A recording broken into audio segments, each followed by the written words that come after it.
নমস্কার। মহুয়া বার্তা ইউটিউব চ্যানেলে মহাভারতের ধারাবাহিক পর্বে আপনাকে স্বাগত জানাই। আজকের পর্ব সত্যভামাকে দ্রৌপদীর উপদেশ এবং সত্যভামার বিদায় গ্রহণ।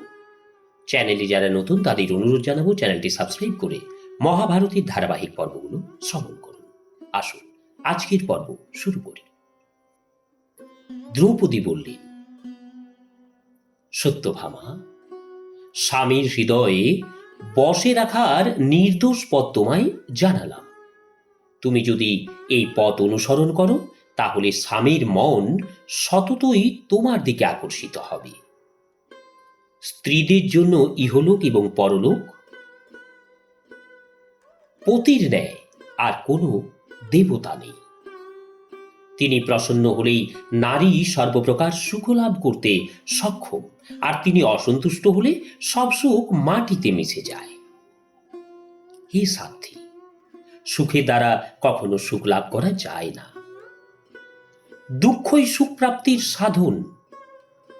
অতএব তুমি সৌহার্দ্য, প্রেম, পরিচর্যা, কার্যকুশলতা এবং পুষ্প চন্দন দ্বারা শ্রীকৃষ্ণের সেবা করো এবং তিনি যাতে তোমার প্রিয় পাত্র হন সেই রকম কাজ করো। পতির ফিরে আসার সংবাদ পেলে তুমি অঙ্গনে তাকে স্বাগত জানাবার জন্য দাঁড়িয়ে থাকবে।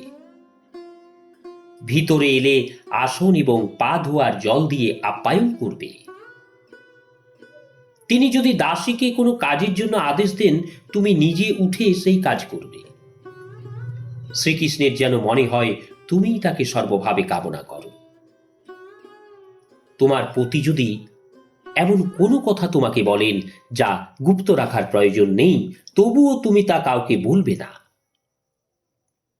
যিনি পতিদেবের প্রিয়, বন্ধু এবং হিতৈষী, তাদের নানাভাবে খাদ্য ইত্যাদিতে সন্তুষ্ট রাখো, এবং যিনি তার শত্রু তার থেকে দূরে থাকবে। প্রদ্যুম্ন, শাম্ব তোমার পুত্র হলেও তাদের সঙ্গে একান্তে থেকো না।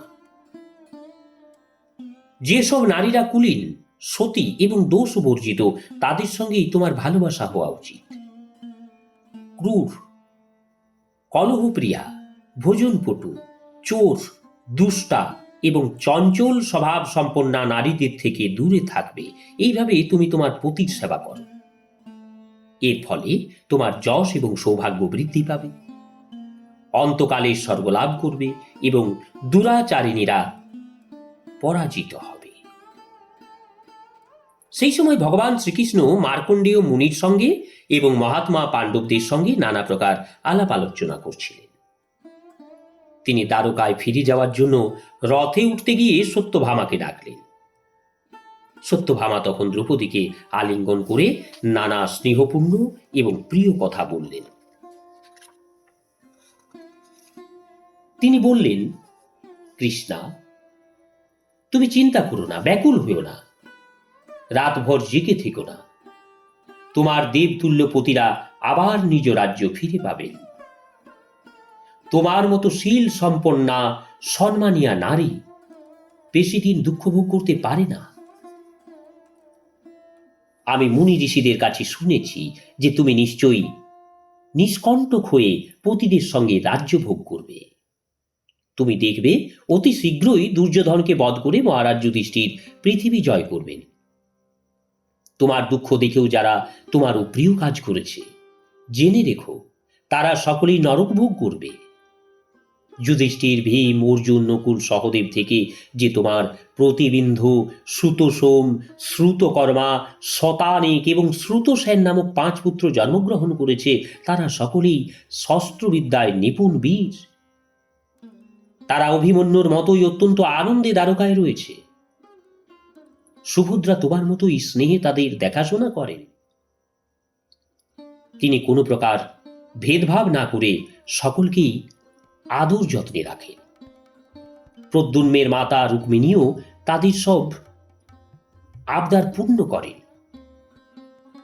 শ্রী শ্যামসুন্দরও নিজ পুত্রদের মতোই তাদের ভালোবাসে। আমার শ্বশুর তাদের খাদ্য, বস্ত্র ইত্যাদি দেখাশোনা করেন এবং শ্রী বলরাম প্রমুখ সব অন্ধক এবং বৃষ্ণিবংশী যাদব তাদের সুখ সুবিধার দিকে দৃষ্টি রাখেন। প্রদ্যুম্ন এবং তোমার পুত্রদের প্রতি তাদের একই প্রকার স্নেহ এবং ভালোবাসা রয়েছে। এইরূপ নানা প্রিয়, সত্য, আনন্দদায়ক, অনুকূল কথা বলে সত্যভামা শ্রীকৃষ্ণের সঙ্গে রথে চড়তে উদ্যত হলেন। দ্রৌপদীকে পরিক্রমা করে তিনি রথে উঠলেন।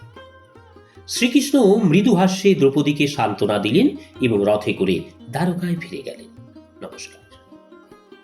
আজকের পর্ব এখানেই। আসবো আগামী পর্ব নিয়ে কৌরবদের ঘোষ যাত্রা এবং গন্ধর্বদের সঙ্গে যুদ্ধে পরাজয়। চ্যানেলে যারা নতুন তাদের অনুরোধ জানাবো চ্যানেলটি সাবস্ক্রাইব করে মহাভারতের ধারাবাহিক পর্বগুলো শ্রবণ করুন। রাধে রাধে, হরে কৃষ্ণ।